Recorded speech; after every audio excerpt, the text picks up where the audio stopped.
MLA साहब को बाइज्जत रहना है, अगर उनको आगे चलना है वो अपने भाई छोटे को समझाएं। मेरा भी वो छोटा भाई है, उसको वो जरूर समझाएं।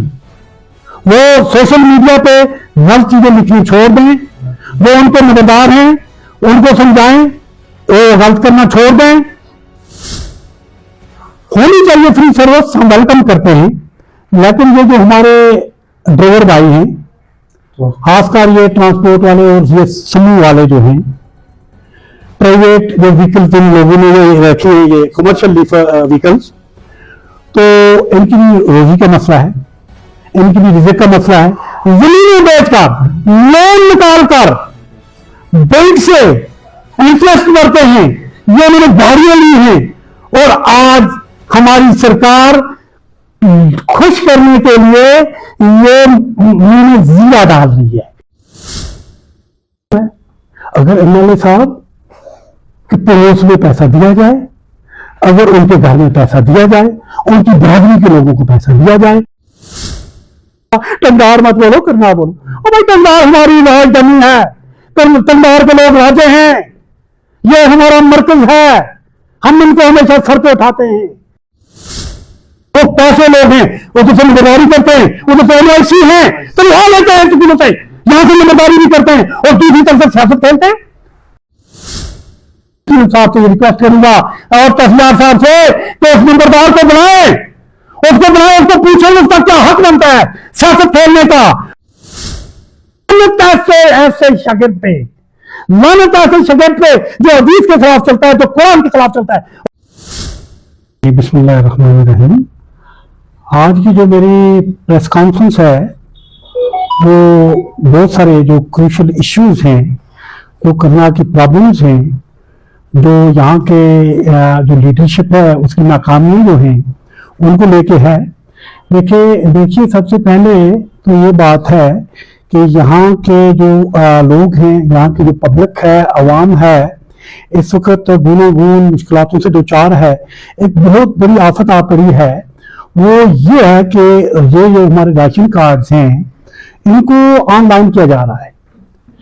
तो इसमें आप देखिए, ये तो सरकार को भी पता होना चाहिए, हमारे जो रिप्रेजेंटेटिव्स हैं चुने हुए उनको भी पता होना चाहिए। खासकर मेरा इशारा है एमएलए साहब की तरफ, उनको करना की ये जो प्रॉब्लम्स हैं, मामलात हैं, मसाइल हैं, इनको समझना चाहिए और इनको टेबल करना चाहिए, वहाँ असेंबली में भी, यहाँ हर जगह सोशल मीडिया पे भी और एडमिनिस्ट्रेशन के पास भी आके। देखिए यहाँ पे नेटवर्क प्रॉब्लम है, इसमें तो कोई शक की बात नहीं है कि यहाँ मुश्किल से हम बात कर पाते हैं, वो भी कट हो जाती है, यानी कि नेटवर्क प्रॉब्लम है बहुत ज्यादा। और यहाँ से ये ऑनलाइन कर रहे हैं राशन कार्ड्स को, इस सर्विस को ऑनलाइन कर रहे हैं। तो आप ये बताइए जरा, मैं अपनी ये जो नुमाइंदे हैं, एमएलए साहब हैं, हमारी जो सरकार है, चीफ मिनिस्टर साहब हैं, हमारे जो फूड के मिनिस्टर हैं, मैं इनसे पूछना चाहता हूं कि ये कैसे मुमकिन है करना में, जबकि यहाँ पे नेटवर्क की प्रॉब्लम है। यहाँ पे दिन में अगर क्या ये स्टोर पे लोग जाएंगे, 4 आदमी भी यहाँ से राशन नहीं ले पाएंगे, क्योंकि जब नेटवर्क ही नहीं है तो राशन कैसे लेंगे? ये तो बड़ी प्रॉब्लम है ना। तो इनको ऑनलाइन नहीं किया जाना चाहिए। ये काम था एमएलए साहब का, इस इशू को उबारना असेंबली के अंदर, on the floor of the house. उनको ये क्वेश्चन करना चाहिए था वहां पे कि आखिर हमारे लोगों का बनेगा क्या। वहां पर नेट प्रॉब्लम है, नेटवर्क है ही नहीं, और आप सिस्टम को ये ऑनलाइन कर रहे हैं, ये राशन कार्ड को, तो ये कैसे मुमकिन है। तो इसी इशू को लेकर मैं 4 दिन पहले मैडम के पास चला गया, दरख्शान अंद्राबी जी के पास, जो एमओएस है, हज और औकाफ का डिपार्टमेंट ले रखा है उन्होंने। तो मैं उनके पास जब गया तो मैंने वहां रिक्वेस्ट की कि हमारी सबसे बड़ी प्रॉब्लम जो करनाल के लोगों की है, पब्लिक की है, वो ये है। तो उन्होंने फौरी तौर पे, मैं उनका बड़ा मशहूर हूं, करनाल की पूरी आवाम उनकी शुक्रगुजार है कि देखिए उन्होंने उसी वक्त डीसी मैम जी को टेलीफोन भी किया और फौरी तौर पे लेटर भी लिखी, और जनाब जी उसमें उन्होंने लिखा कि जो ऑफलाइन है, जो गांव, जो विलेजेस, जो स्टोर, उसको उनको ऑफलाइन रखा जाए, और जिनको ऑनलाइन किया गया है उनको ऑफलाइन किया जाए, क्योंकि करनाल के लोग इस तंत्र में फंस गया। आप खुद ही सोचिए, खुदा रहा लोग बेचारे मजदूर हैं, ये दिन भर जाके 4-5 केजी चावल के लिए वहां बैठे रहेंगे। सर जानना चाहेंगे, आपने कुछ इलाकों का नाम लिया था, 10 इलाके आपने कहे थे कि ऑफलाइन को राशन मिलना चाहिए, जबकि आप एक लीडर हैं और पूरी कंस्टिट्यूंसी को आप लीड कर रहे हैं, तो बाकी इलाकों का नाम क्यों नहीं लिया? देखिए, मैंने पूरी कन्ना को रिप्रेजेंट किया है, करनाल को नहीं बल्कि पूरी कंस्टिट्यूंसी को, शुरूरा से लेकर सतपुरा, अमरूई से लेकर जबड़ी और सिमारी तक। अलबत्ता नाम उन्होंने मेंशन किए, कैसे किए, किस काउंट के किए, किसके नहीं किए, उसका मुझे पता नहीं, लेकिन जो इसका सब्जेक्ट है, आप सब्जेक्ट को देखिए कि उन्होंने बिल्कुल क्लियर लिखा है, जहां कहीं भी नेटवर्क प्रॉब्लम है वहां पे ऑनलाइन नहीं होना चाहिए, ये सर्विस ऑनलाइन नहीं होनी चाहिए, और जो ऑनलाइन है उसको ऑफलाइन किया जाए। देखिए, मेरे पास सब लोग बराबर हैं, पूरी कंस्टिट्यूंसी का बच्चा इंसान का, हैवान भी, मेरे पास सब बराबर हैं। मैंने पूरी करनाल का बोला है, मैं फिर आपके माध्यम से, आपकी इजाजत से मैं फिर से ये बोलता हूं, ये रिक्वेस्ट करता हूं एडमिनिस्ट्रेशन को, डीसी मेयर जी को, जो कमिश्नर सेक्रेटरी उनको, गवर्नर साहब को, यहाँ के जो चीफ मिनिस्टर साहब हैं, पावरलेस चीफ मिनिस्टर साहब, मैं उनको भी रिक्वेस्ट करता हूं कि ये पूरी करनाल को लेकर काम करना है, ना कि सिर्फ डमी से पूरा या हजीता या ताज या प्राड़ा या अमरूई। मैं किसी एक गांव का रिप्रेजेंटेटिव नहीं हूं, मैं करनाल कंस्टिट्यूंसी का रिप्रेजेंटेटिव हूं, मैं पूरे लोगों का रिप्रेजेंटेटिव हूं, पूरे इंडिया के लोगों का, वर्ल्ड के लोगों का, मैं हर का भला चाहता हूं। तो इंशाअल्लाह मैं आपको इस सवाल का जवाब ये दूं कि मैंने पूरी करनाल के बारे में बोला है, पूरी कंस्टिट्यूंसी के बारे में बोला है, जहां कहीं क्या कि करनाल नेटवर्क, कंस्टिट्यूंसी के अंदर नेटवर्क खासकर साधना के इस पार है ही नहीं, उनको ऑफलाइन किया जाए सब कुछ, चाहे उसमें गबरा है, चाहे उसमें टंडार है, नेचना है, टीथवाल है, कोई भी गाय है, कोई भी जगह, कोई भी बला है, कोई भी पति है, उसको ऑफलाइन किया जाए। हमारी मजदाना अपील है गवर्नर साहब से, हमारी मजदाना अपील है आज के जो सो कॉल्ड सीएम साहब हैं उनसे, कि वो बहुत मेहरबानी करके करना में ये ऑनलाइन सिस्टम न लाएं, ये जो हमारे राशन कार्ड से इनको ऑनलाइन न किया जाए। हम आज जोर के रिक्वेस्ट करते हैं सरकार से, खासकर एलजी सरकार से, और मैं यहां से हमारे जो लीडर ऑफ अपोजिशन है सुनील शर्मा साहब, मैंने कॉल पर भी उनसे बात किया है, और मैं आपके माध्यम से भी उनको ये रिक्वेस्ट करता हूं कि इस इशू को वहां असेंबली में उठाएं, वहां एडमिनिस्ट्रेशन के साथ उठाएं, और ये जो हमारा एक बड़ा मसला है, बड़ा इश्यू है, बड़ी प्रॉब्लम है, इसको हल करवाएं। और मैं डीसी मैम की जो है उनसे भी यही उम्मीद रखता हूं कि उनको हमारी जो एमओएस हैं वृक्षान राबी जी, उन्होंने लेटर लिखा है, वो जरूर उसका पालन करेंगे, वो जरूर उसको इम्प्लीमेंट करेंगे, और हमें इस मुश्किल से वो जरूर बाहर निकालेंगे। और जो भी मिनिस्ट्री है यहाँ के, उनको डायरेक्शन दी जानी चाहिए कि आप ये लोगों को जिस तरह पहले राशन देते थे इस तरह राशन दें, लोगों को मजबूर मत करें, लोगों को रोड पे आने के लिए, एजुकेशन के लिए, पुराना में एहतजाज करने के लिए लोगों को मजबूर मत करें। गरीब लोग हैं, दिन को जाते हैं, कमाते हैं, शाम को बच्चों को खिलाते हैं, तो लोग जब मजबूर होकर स्टोर पे 10 दिन 5 केजी चावल के लिए बैठेंगे तो आखिर उनका बनेगा। और दूसरी चीज ये देखिए कि उन्होंने ये वादा किया था 5 केजी से बढ़ा के 10 केजी करेंगे, तो उस वक्त मैं उन्होंने कहा और मुझे ये होना चाहिए बीपीएल वाले, एपीएल वाले, एवाई वाले, ये तो उन्होंने कुछ बोला नहीं था, उस वक्त किसी कैटेगरी का नाम दिया नहीं था, लोगों से ये बोल के वोट लिया, उनको जनाब दे दिया, अंधेरे में रखा। आज ये बोलते हैं एवाई वाले, फलाने वाले, बीने वाले, तो इसका मतलब है पब्लिक के साथ धोखा है, पब्लिक के साथ जुल्म है, और ये फुल तौर पे 5 से 10 केजी चावल करें और पूरी आवाम को करें जैसा उन्होंने वादा किया है, उस वादे को निभाएं। तो मैं आपको ये करूँ इस संबंध में जो आपने ये क्वेश्चन किया कि फ्री सर्विस ठीक है, गरीब लोग यहाँ के होनी चाहिए, लेकिन इसका एक फायदा है, दूसरा नुकसान है। होनी चाहिए फ्री सर्विस, हम वेलकम करते हैं, लेकिन ये जो हमारे ड्राइवर भाई हैं, खासकर ये ट्रांसपोर्ट वाले और ये समूह वाले जो हैं, प्राइवेट जो व्हीकल्स इन लोगों ने रखे हैं, ये कमर्शियल व्हीकल्स, तो इनकी भी रोजी का मसला है, इनकी भी रिज़्क का मसला है। जमीनें बेचकर, लोन निकालकर बैंक से इंटरेस्ट भरते हैं, ये उन्होंने गाड़ियां ली हैं, और आज हमारी सरकार खुश करने के लिए ये जीरा डाल रही है, ये जनाब अली एक धोखा दे रही है। और जनाब अली जो हमारे बड़े लोग हैं जिनकी जमीनें इस वक्त जनाब अली उन्होंने बिक्री की है, जिन पे बैंकों का कर्जा है, लोन है, उनके साथ ये एक जुल्म है। हम वेलकम करते हैं, ठीक है, लेकिन इन्होंने दूसरा साइड भी तो देखना था ना। तो ये भी एक साइड से देखा जाए, उस एंगल से देखा जाए तो ये जुल्म है। ये बात मैं आपको और बता दूं, ये तरह की बात है, ये धोखा है।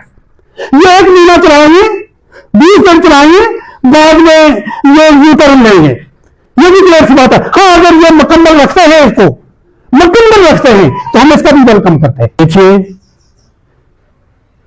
मैं आपसे ये कह दूं, आपके माध्यम से मैं एडमिनिस्ट्रेशन तक ये बात पहुंचा दूं, मैं सरकार तक ये बात पहुंचा दूं, यहाँ के जो जडीओ साहबान हैं या एसडीएम साहब हैं या तहसीलदार साहब हैं, देखिए बहुत अच्छे लोग हैं, ये अच्छी एडमिनिस्ट्रेशन चला रहे हैं, हमें फख्र है इनका।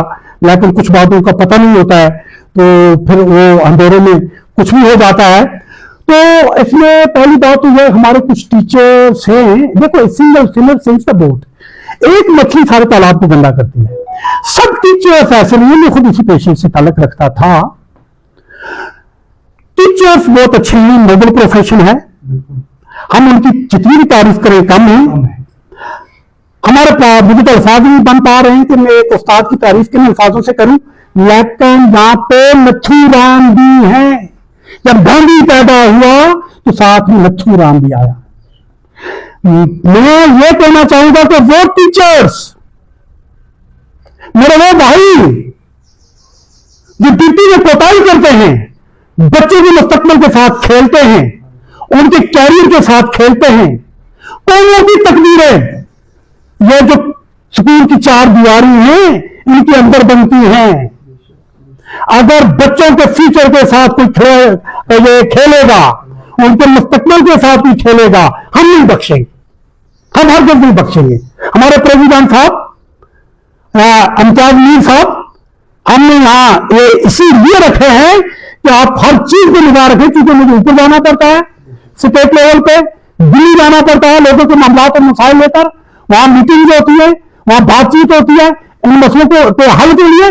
तो ये अक्सर यहां ही रहते हैं, ये बिल्कुल इनको हमने ये ड्यूटी लगा रखी है पार्टी में कि ये आप हर चीज पे कड़ी नजर रखो और देखते रहो। जहां की भी जुल्म होता है, जहां की भी ज्यादती होती है, तो जहां बोली उस पर आप फौरी तौर पे आवाज उठाओ और हम उस आवाज को आगे लेकर जाएंगे, दिल्ली पे दरवाजे भी खटखटाएंगे। आप देखिए, यहाँ पे कुछ टीचर्स हैं, हमारे रिप्रेजेंटेटिव जो हैं यहाँ पे जीते हुए, उनके रिश्तेदार हैं, उनको मैं 100 यहां से पैगाम देता हूं, वो मेरे भाई हैं, लेकिन वो अपनी ड्यूटी के साथ सफाइयां करें। कभी कंधार में घूमते, कभी कपवाड़ा में घूमते, और जो उनके प्रिंसिपल्स हैं, जो उनके जरियस हैं, जो उनके वीडियोज हैं, मैं उनसे रिक्वेस्ट करता हूं कि वो अपने इन टीचरों का ख्याल रखें जो ड्यूटी नहीं देते हैं, जो अन्य दिन चमकाते हैं।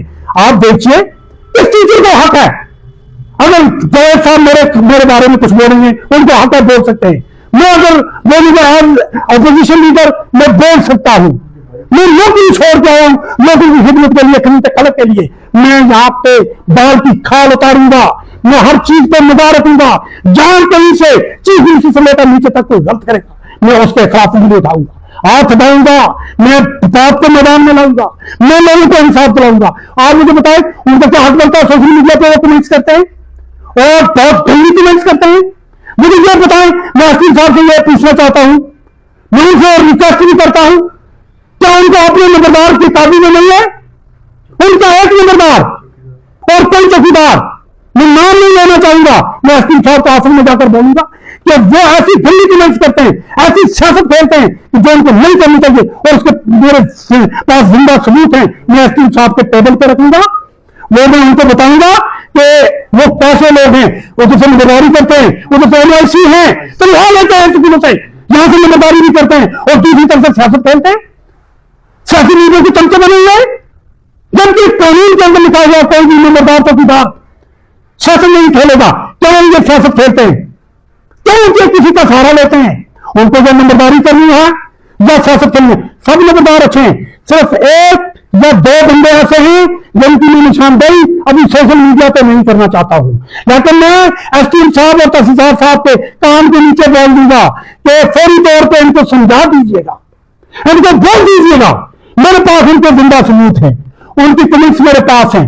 और एक ऐसा गंदा आदमी है, ऐसा घटिया आदमी है, मैं उसका नाम लेना नहीं चाहूंगा, जिस उस्ताद ने उसकी उंगली पकड़कर उसको सिखाया, उसको क्लास में पढ़ाया, उसको यह बताया कि बाप क्या होता है, मां क्या होती है, हक क्या है, बातिल क्या है, अच्छा क्या है, बुरा क्या है, उसको जिसने सिखाया, उसको जिसने सिखाया खुदा क्या है, खुदा का रसूल क्या है, उसको जिसने ये पढ़ाया, सबक सिखाया, आगे लेकर गया, उस उस्ताद को उसने ऐसी गंदे अल्फाज बोले हैं कि जो मुकाबले बर्दाश्त करें, तौहीन के अल्फाज लिखे हैं और सोशल मीडिया पे लिखे हैं। तो मैं एसडीएम साहब से रिक्वेस्ट करूंगा और तहसीलदार साहब से कि उस नंबरदार को बुलाएं, उसको पूछें उसका क्या हक बनता है सियासत खेलने का और जनाब ऐसे ऐसे कमेंट्स करना का, और वो सोशल मीडिया पे ये सियासी ग्रुप चलाते हैं, एडमिन बने हुए हैं। ये कहां का कानून है?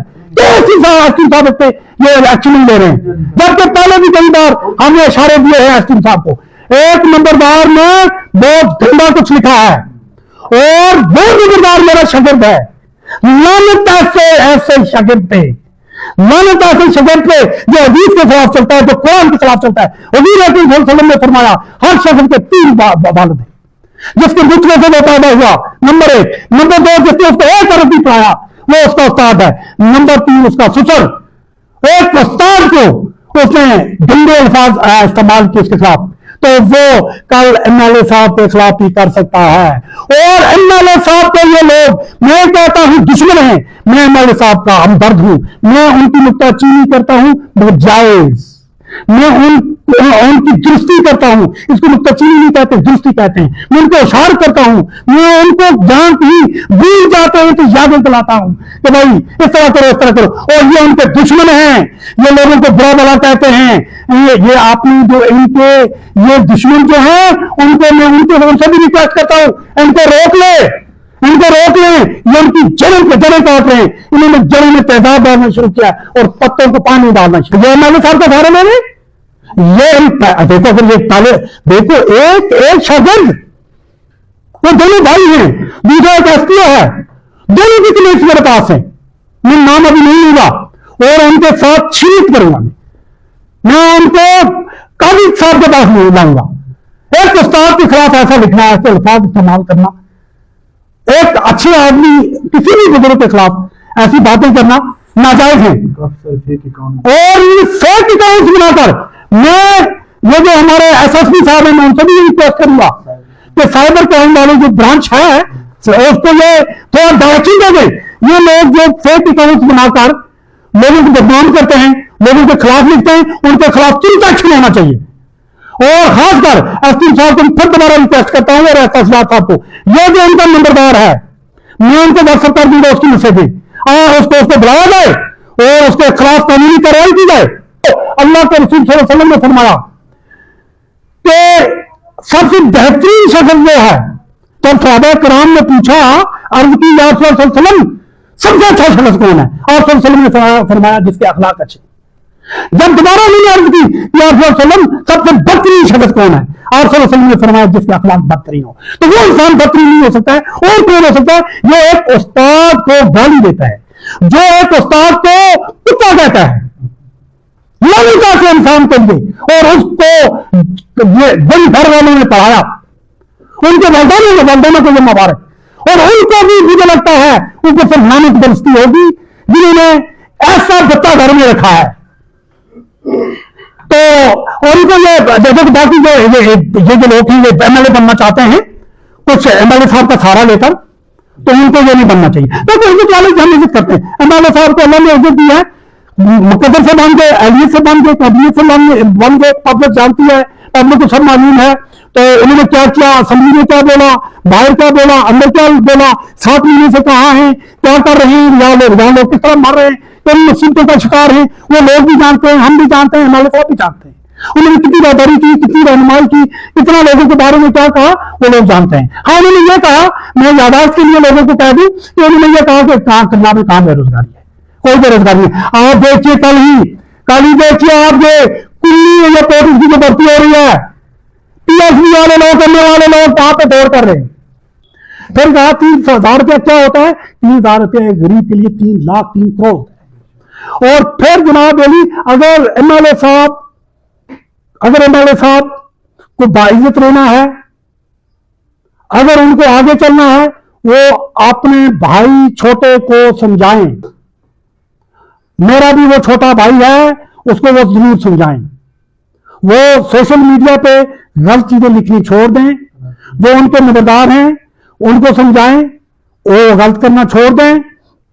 और एसपी साहब को मैं ये भी अर्ज करता हूं कि अगर एनवाईसी नंबरदारी नहीं कर सकता तो उसको बेदखल किया जाए। एक तरफ से गवर्नमेंट की ट्रेनिंग को पे लेते हैं, दूसरी तरफ से नंबरदारी करते हैं। 1 लाख नौकरियां देंगी, कहां है वो नौकरियां? 1 लाख पेंशन इतनी दे। देखिए जो उन्होंने वादे किए मैनिफेस्टो में है, पब्लिक जानती है, पब्लिक ने पढ़ रखे हैं, अरब भारत करके पढ़ रखे हैं, वो वादे जो निभाए, वरना इनको सरकार में रहने का कोई हक नहीं है, ये सरकार छोड़ दे। देखिए मैं एक्चुअली कहा था, मैं जूही परसों पहुंचा तो कल मैं वहां जायवरदात पे पहुंचा, तो फायर विक्टिम से उनसे मुलाकात हुआ, उनसे पूरी अच्छी तरह से बात हुई, उनका नुकसान पूरी तरह से देखा। 100% उनका नुकसान हुआ, पहली बात तो ये है। और दूसरी बात यह है कि वो लोग इंतहाई गरीब हैं, इंतहाई गरीब हैं। और तीसरी बात यह है कि मैं सरकार से रिक्वेस्ट करता हूं, मुद्दाना अपील करता हूं, क्योंकि बजट इनके पास है, पैसा इनके पास है, मैं उनसे ये रिक्वेस्ट करता हूं कि खदारा वो इन लोगों को, जिस तरह डबोरी वाले लोगों को हमने फरियादें कर करके 2-2 लाख रुपया दिलाया, इसी तरह इनको भी 2-2 लाख रुपया उमर सरकार और हमारे चीफ मिनिस्टर उमर जी इनको भी फुल तौर कर दें। नंबर 1। नंबर 2, मैं अपने एमएलए साहब से रिक्वेस्ट करूंगा, इन लोगों ने बहुत अच्छा किया, एमएलए साहब के साथ बहुत अच्छा किया है। मैंने वहां भी लोगों को कहा कि आपने अच्छा किया, जो किया अच्छा किया, आपका फैसला हम सबको मंजूर है। मैं एमएलए साहब को रिक्वेस्ट करता हूं, उनको शायद 4 करोड़ रुपया दिया है ये सरकार ने सीडीएफ। किसी कर्मचारी की कोई ऑब्जेक्शन नहीं है, किसी कर्मचारी की कोई ऑब्जेक्शन नहीं है।